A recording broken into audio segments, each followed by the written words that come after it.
Everyone, welcome to my YouTube channel. कैसे हैं आप सब? आशा करती हूँ कि आप सब लोग अच्छे होंगे। स्टूडेंट्स, अगर अभी तक आपने मेरे चैनल को सब्सक्राइब नहीं किया है देन जल्दी जाइए और सब्सक्राइब करके आइए। And yes, don't forget to press the bell icon for further notifications.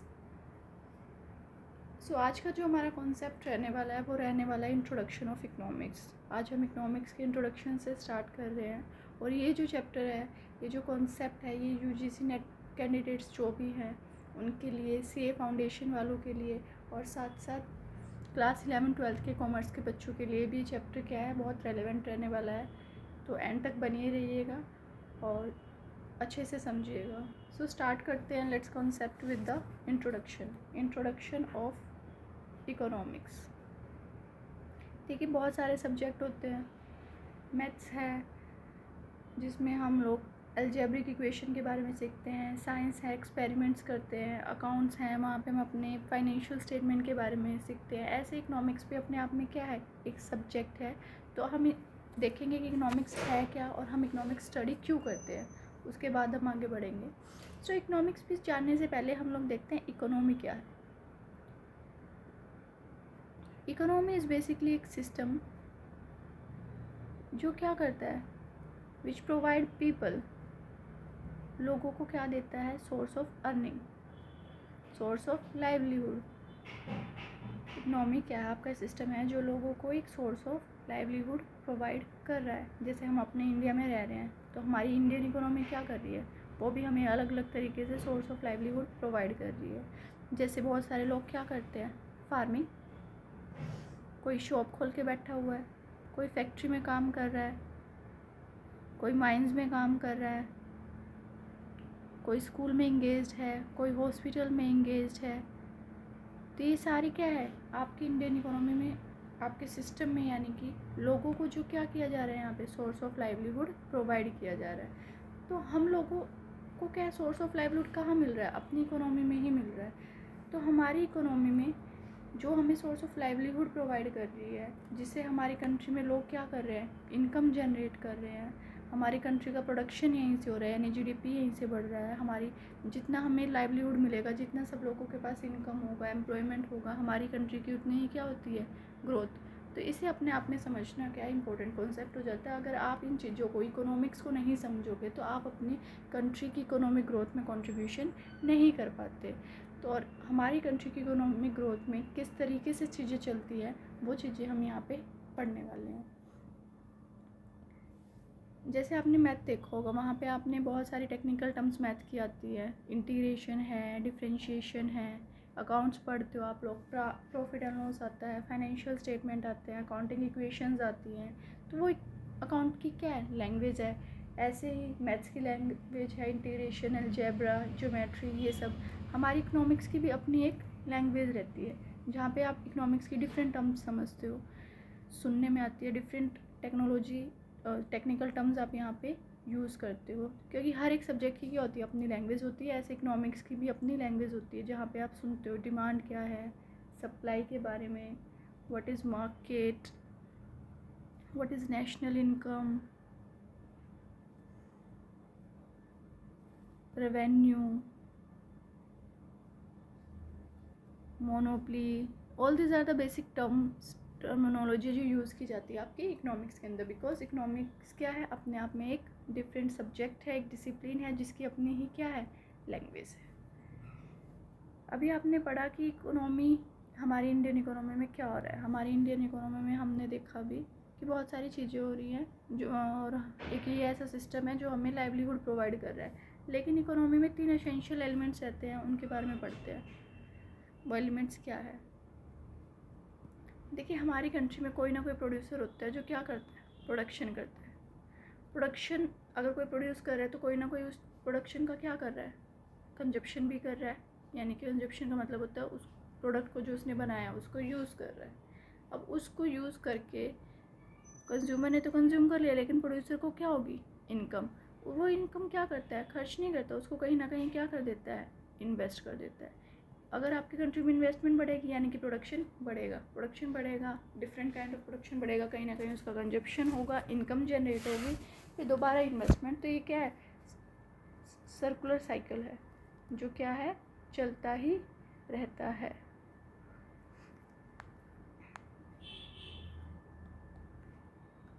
तो आपकी जो पूरी इकोनॉमी है इन्हीं चीज़ों की रिवॉल्व क्या है, घूमती रहती है। तो इकोनॉमी में तीनों ही चीज़ें इंपॉर्टेंट रोल प्ले कर रही हैं, तो इन्हें समझना ज़रूरी हो जाता है।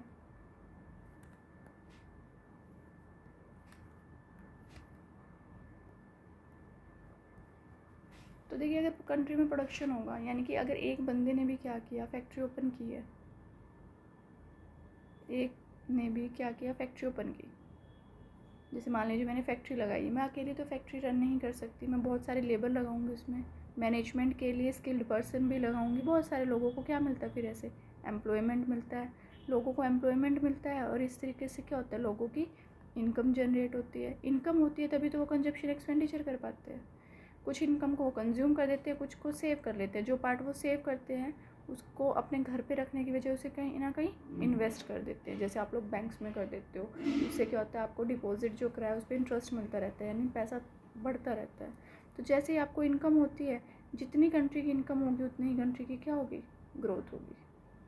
तो कंट्री की ग्रोथ के पर्सपेक्टिव से कैसे आपकी इकोनॉमी रन कर रही है, कैसे सब कुछ हो रहा है, आप उन सब चीज़ों के लिए क्या करते हो, इकोनॉमिक्स को स्टडी करते हो। इकोनॉमिक्स अपने आप में एक सब्जेक्ट है जिसके अपने ही रूल्स रेगुलेशंस हैं, तो उनको आप उसी तरीके से फिर स्टडी करते हो।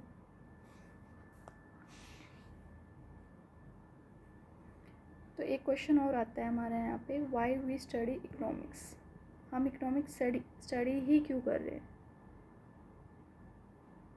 देखिए, हम समझ गए कि हाँ हमारा प्रोडक्शन हो रहा है, कंजप्शन हो रहा है, इन्वेस्टमेंट हो रही है, ये चीज़ें हो रही है, लेकिन फिर भी आप इकोनॉमिक्स क्यों स्टडी कर रहे हो, क्योंकि करने के लिए आपके पास रिसोर्सेज कैसे हैं, स्कैर्स। आपके पास लिमिटेड रिसोर्सेज है। अब मान लो इन्वेस्टमेंट तो मैं कितने करोड़ की कर दूँ, 2 करोड़ की, 5 करोड़ की, लेकिन मेरे पास पैसा भी तो होना चाहिए उसके लिए। तो मेरे पास रिसोर्सेज कैसे हैं, स्केर्स है। अगर मेरे पास अनलिमिटेड रिसोर्सेज होते तो मैं अनलिमिटेड प्रोडक्शन करती, अनलिमिटेड कंजप्शन होता, अनलिमिटेड इन्वेस्टमेंट होता, अनलिमिटेड इनकम होती। लेकिन ऐसा नहीं होता आपकी इकोनॉमी में। हमारी इंडियन इकोनॉमी में क्या, हमारे पास रिसोर्सेज क्या है, स्केर्स है, यानी कि लिमिटेड रिसोर्सेज है। और लिमिटेड रिसोर्सेज होने के साथ प्रॉब्लम क्या आती है, उनके यूजेस कैसे हैं, अल्टरनेटिव है, यानी कि आपके पास ऑप्शन बहुत ज़्यादा है। जैसे मान लीजिए मेरे पास 1 लाख रुपए है और मैं चाहती हूँ एक फैक्ट्री लगा लूँ, जो कि नेक्स्ट टू इम्पॉसिबल वर्क है, वो नहीं लग सकती 1 लाख रुपए के अंदर। या फिर मेरे पास दूसरा ऑप्शन क्या है कि मैं कोई शॉप खोल लेती हूँ। तो अब देखिए, मेरे पास अल्टरनेट ऑप्शन है इस 1 लाख के लिए। अगर मेरे पास एक ही ऑप्शन होता शॉप खोलने का, तो मुझे प्रॉब्लम ही नहीं अराइज होती कि मैं दूसरा काम क्या करूँ। अब मेरे पास ऑप्शन क्या है, अनलिमिटेड ऑप्शन है, फैक्ट्री है, शॉप है, इसके अलावा स्कूल भी एक ऑप्शन है, बहुत सारे अनलिमिटेड ऑप्शन रहते हैं। तो अल्टरनेटिव यूजेस हैं आपके लिमिटेड रिसोर्सेज के। एक तो रिसोर्स लिमिटेड है, उसके पास आपकी चॉइस क्या है, अनलिमिटेड है कि इनमें से कौन सी चॉइस, कौन से रिसोर्स को या कौन से यूज़ को आपने सिलेक्ट करना है। तो ये प्रॉब्लम आती है, इस वजह से क्या करना होता है, आप इकोनॉमिक्स स्टडी करते हो, इकोनॉमिक्स में आप यही देखते हो कि आप कैसे अपने लिमिटेड रिसोर्स का ऑप्टिमम यूज़ करोगे, यानी कि मैक्सिमम यूज़ करोगे, जिससे क्या है, आपकी जो वांट्स है, ये भी मेरी इच्छाएं तो है, फैक्ट्री, शॉप, स्कूल, सब मेरी इच्छाएं, आपकी जो ये मैक्सिमम वांट्स है वो क्या हो जाए, सेटिस्फाई हो जाए।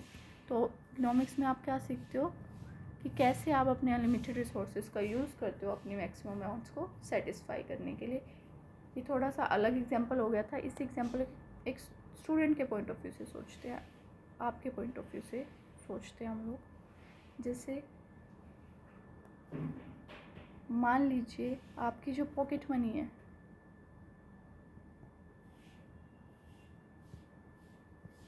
वो है 500 रुपये। एज स्टूडेंट आप क्या चाहोगे कि उससे थोड़ी स्टेशनरी ले ली जाए, पर पार्टी करना भी चाह सकते हो, न्यू ड्रेस भी बाय करना चाह सकते हो।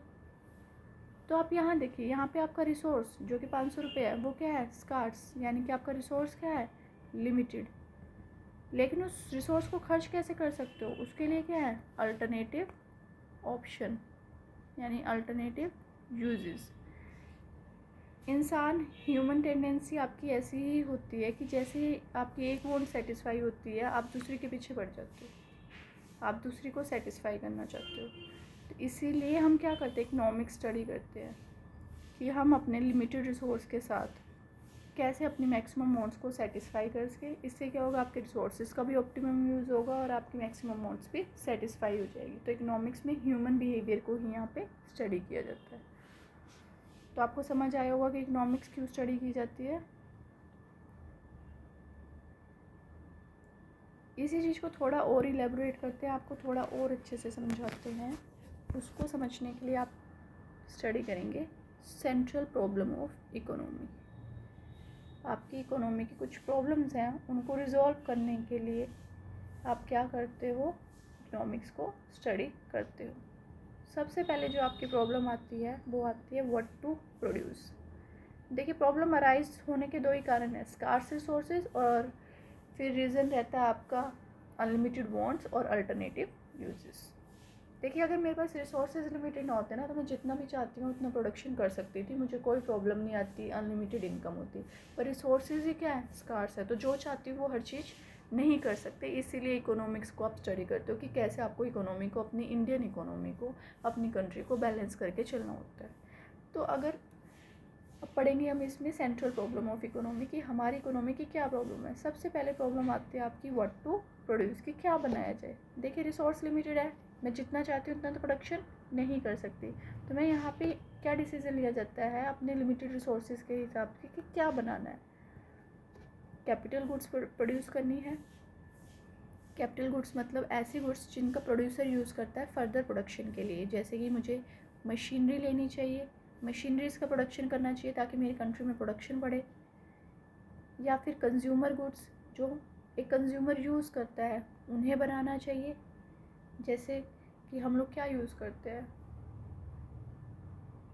सोल्ट है, शुगर है, हमें इस तरह की गुड्स बनानी चाहिए जो हमारी बेसिक नेसेसिटी को पूरा कर सके। और इसके अलावा रहती है आपकी वॉर डिफेंसिव गुड्स, जैसे कि आजकल इंडिया पाकिस्तान वार भी चल रहा है, ऑपरेशन सिंदूर भी चल रहा है, तो बहुत सारी मिसाइल्स वगैरह चाहिए, है ना। तो हमें क्या करना चाहिए, वॉर डिफेंसिव गुड्स बनानी चाहिए। देखिए, अगर रिसोर्स केस ना होते तो आप कितनी तीनों ही गुड्स बना लेते हो और अनलिमिटेड ही बना लेते, लेकिन अब रिसोर्स क्या है, लिमिटेड है। गुड्स तो तीनों कैटेगरी की चाहिए, लेकिन व्हाट टू प्रोड्यूस जो आपकी सेंट्रल प्रॉब्लम है उसमें आप ये डिसाइड करते हो कि किस तरह की, व्हाट टाइप ऑफ गुड्स, किस तरह की गुड्स आप इनमें से प्रोड्यूस करोगे और हाउ मच क्वान्टिटी, और कितनी क्वान्टिटी में आपको ये बनानी चाहिए। ऐसा नहीं होना चाहिए कि कैपिटल ही बना ली, कंज्यूमर और वॉर डिफेंसिव गुड्स है ही नहीं। ऐसा भी नहीं होना चाहिए कि कंज्यूमर ही बना ली, कैपिटल और वॉर डिफेंसिव है ही नहीं। और ऐसा भी नहीं होना चाहिए कि ये दोनों बना ली और वॉर डिफेंसिव गुड्स आपके पास है ही नहीं। तो आप व्हाट टू प्रोड्यूस यानी कि जो आपकी सेंट्रल प्रॉब्लम है, अपने लिमिटेड रिसोर्स को ध्यान में रखते हुए ये डिसीजन लेते हो कि किस तरह की गुड्स बनानी है और कितनी क्वान्टिटी की गुड्स बनानी है। यानी कि कैपिटल गुड्स कितनी बनानी है, कंज्यूमर कितनी बनानी है और वॉर डिफेंसिव गुड्स कितनी प्रोड्यूस करनी है। तो ये थी आपकी फर्स्ट सेंट्रल प्रॉब्लम। उसके बाद जो आपको प्रॉब्लम आती है वो ये डिसाइड करने में आती है हाउ टू प्रोड्यूस, कि प्रोडक्शन जो है वो कैसे किया जाए। देखिए, प्रोड्यूस के यानी प्रोडक्शन करने के दो तरीके होते हैं, दो टेक्नोलॉजी आपकी रहती है, लेबर इंटेंसिव टेक्नोलॉजी और कैपिटल इंटेंसिव टेक्नोलॉजी। अगर आप लोग प्रोडक्शन करते हुए ऐसी टेक्निक का यूज़ कर रहे हो जिसमें आपको लेबर ज़्यादा चाहिए और कैपिटल मिनिमम या कम चाहिए, तो उसे बोलते हैं लेबर इंटेंसिव टेक्नोलॉजी। अगर आप ऐसी टेक्नोलॉजी का यूज़ कर रहे हो जहाँ पे आपको कैपिटल ज़्यादा चाहिए और लेबर की रिक्वायरमेंट मिनिमल है, उसको बोलते हो कैपिटल इंटेंसिव टेक्नोलॉजी। देखिए, हम लोग एज़ इंडिया हम लोग लेबर इंटेंसिव टेक्नोलॉजी फॉलो करते हैं क्योंकि हमारे यहाँ पे मशीन्स कम है और लेबर जो है ज़्यादा है। पर दोनों के अपने अपने फ़ायदे हैं। अगर आप कैपिटल इंटेंसिव टेक्निक यूज़ करोगे तो टाइम कम लगेगा प्लस कॉस्ट भी कम आएगी। लेबर इंटेंसिव टेक्नोलॉजी यूज़ करोगे तो मशीन्स की रिक्वायरमेंट कम रहेगी और साथ में मेन क्या होता है, इसको यूज़ करने से एम्प्लॉयमेंट मिलता है लोगों को। अगर लेबर ज़्यादा यूज़ कर रहे हो तो लोगों को सोर्स ऑफ एम्प्लॉयमेंट मिलता है। तो दोनों को ही बैलेंस करके चलना है, इस तरीके से यूज़ करना है कि आपका एम्प्लॉयमेंट भी बढ़े कंट्री में और साथ में टाइम और कॉस्ट भी कम आए। तो हाउ टू प्रोड्यूस के अंदर आप ये डिसीजन लेते हो कि आपको किस तरह की टेक्नोलॉजी का यूज़ करना है ताकि आप एम्प्लॉयमेंट, टाइम और कॉस्ट में बैलेंस बना के रख सको. So this is your second central problem of economy. और आपकी लास्ट और थर्ड प्रॉब्लम जो इकोनॉमी में होती है वो रहती है फॉर होम टू प्रोड्यूस, कि किसके लिए प्रोडक्शन कर रहे हो आप लोग. और होम टू प्रोड्यूस यानी प्रोडक्शन किसके लिए हो रहा है. देखिए, प्रोडक्शन, अगर आप एक प्रॉफिट मेकिंग कंपनी हो, अपने प्रॉफिट के बारे में सोचोगे तो आप ऐसे लोगों के लिए प्रोडक्शन करते हो जो आपको ज़्यादा से ज़्यादा पे कर सके, यानी कि रिच पीपल. लेकिन अगर सारा प्रोडक्शन रिच पीपल के लिए होगा तो गरीब लोगों के लिए तो कुछ भी नहीं बचेगा, क्योंकि पुअर पीपल की अफोर्डेबिलिटी क्या होती है, कम होती है. दे कांट अफोर्ड, ये लोग अफोर्ड नहीं कर सकते, तो क्या इनके लिए प्रोडक्शन नहीं होगा. तो आप यहाँ पे ये डिसाइड करते हो कि कितना प्रोपोर्शन जो है रिच पीपल के लिए प्रोड्यूस करना है और कितना प्रोडक्शन पुअर पीपल के लिए करना है. क्योंकि अगर पुअर पीपल के लिए भी आपको कुछ तो प्रोड्यूस करना है, सो दैट कि अपनी जो बेसिक नेसेसिटी हैं, इनकी जो बेसिक नेसेसिटी हैं, ये लोग अपनी वो तो कंप्लीट कर पाए. तो आपको यहाँ पे बैलेंस बना के रखना होता है कि हाँ, रिच पीपल के लिए भी प्रोड्यूस करना और पुअर के लिए भी. देखिए, अगर आप रिच पीपल के प्रोड्यूस नहीं करेंगे, जिनके पास अफोर्डेबिलिटी है, तो कंट्री में प्रोडक्शन ही नहीं बढ़ेगा, कंट्री की इनकम नहीं बढ़ेगी, ग्रोथ नहीं होगी. क्योंकि प्रॉफिट मेकिंग कंपनी ही ज़्यादा आगे बढ़ती है, पब्लिक मेकिंग कंपनी जो है इतना आगे नहीं बढ़ पाती. पब्लिक मेकिंग कंपनी मेनली काम भी वेलफेयर के लिए ही करती है. तो दोनों में बैलेंस बना के चलना पड़ता है, क्योंकि ज़्यादा प्रोडक्शन करना भी ज़रूरी है. उससे कंट्री की जीडीपी बढ़ती है, इनकम बढ़ती है, ग्रोथ होती है. और देखिए, खाली अमीर लोगों को आगे बढ़ा के ग्रोथ नहीं हो सकती, तो पुअर पीपल के लिए प्रोडक्शन करना ज़रूरी होता है ताकि वो लोग पॉवर्टी से बाहर आ सके. तो आप यहाँ पे यही डिसाइड करते हो कि कितना प्रोडक्शन रिच पीपल के लिए करना है, कितना पुअर पीपल के लिए करना है. और ये आपकी कंट्री की थर्ड सेंट्रल प्रॉब्लम थी. जो तीनों प्रॉब्लम थी होपफुली आपको समझ आई होंगी. What to produce, how to produce, for whom to produce. आपकी ये जो प्रॉब्लम अराइज हुई थी वो हुई थी आपके स्कार्स रिसोर्सेज की वजह से, फिर उनके अल्टरनेटिव यूजेस थे, और ऊपर से आप लोगों की अनलिमिटेड वांट्स रहती है, और इसकी वजह से आपकी सेंट्रल प्रॉब्लम अराइज होती है. इन्हीं प्रॉब्लम को रिजॉल्व करने के लिए कैसे आप अपने ऑप्टिमम रिसोर्स का अच्छे से यूज़ करें, वांट्स को सेटिस्फाई करें, कैसे अपनी सेंट्रल प्रॉब्लम्स को सॉल्व करने के लिए आप लोग इकोनॉमिक्स की स्टडी करते हो. तो बेसिकली इकोनॉमिक्स क्या है, स्टडी ऑफ ह्यूमन बिहेवियर. आप यहाँ पे क्या कर रहे हो, ह्यूमन बिहेवियर की स्टडी कर रहे हो. आप ये देख रहे हो कि कैसे ह्यूमन बिहेवियर अफेक्ट करता है आपकी इकोनॉमी को. आप ये देखते हो कैसे ह्यूमन जो है रिएक्ट करता है, कैसे वो अपने स्कार्स रिसोर्सेज को यूज़ करता है इन ऑप्टिमम मैनर, जिससे उसकी क्या होती है, मैक्सिमम वांट्स सेटिस्फाई होती है. So that is your economics. आगे बढ़ते हैं with types of economics. Type of economics, a very relevant topic. Economics आपकी मेनली 2 टाइप्स की रहती है, माइक्रो इकोनॉमिक्स और मैक्रो इकोनॉमिक्स.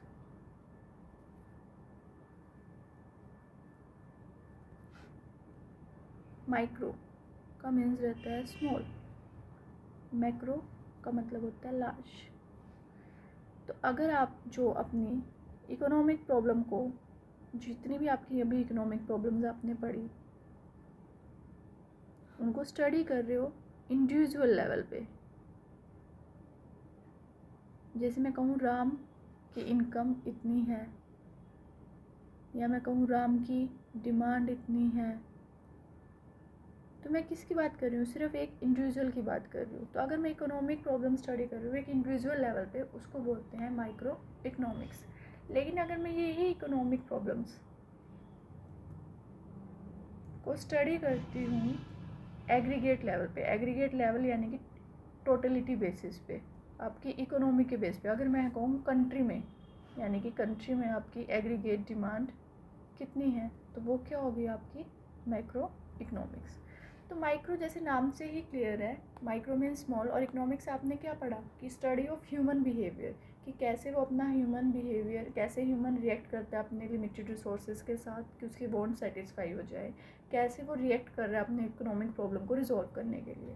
तो माइक्रो इकोनॉमिक्स यानी कि एक छोटे लेवल पे कैसे एक इंडिविजुअल अपनी इकोनॉमिक प्रॉब्लम को सॉल्व करने के लिए काम कर रहा है, उसकी स्टडी को आप क्या बोलते हो, माइक्रो इकोनॉमिक्स। लेकिन एट द सेम टाइम कि कैसे एग्रीगेट बेसिस पे आपकी इकोनॉमिक प्रॉब्लम्स को सॉल्व किया जाता है, उसकी स्टडी को आप बोलते हो मैक्रो इकोनॉमिक्स। तो यहाँ आप देखिए माइक्रो में ये जो आई है, माइक्रो में ये जो आई है वो किसको रिप्रेजेंट कर रहा है, आपके इंडिविजुअल को। तो यहीं से पता लग रहा है आप किसकी स्टडी कर रहे हो, एक इंडिविजुअल की। और मैक्रो में जो ए है वो यही रिप्रेजेंट कर रहा है कि कैसे आप स्टडी कर रहे हो एग्रीगेट लेवल।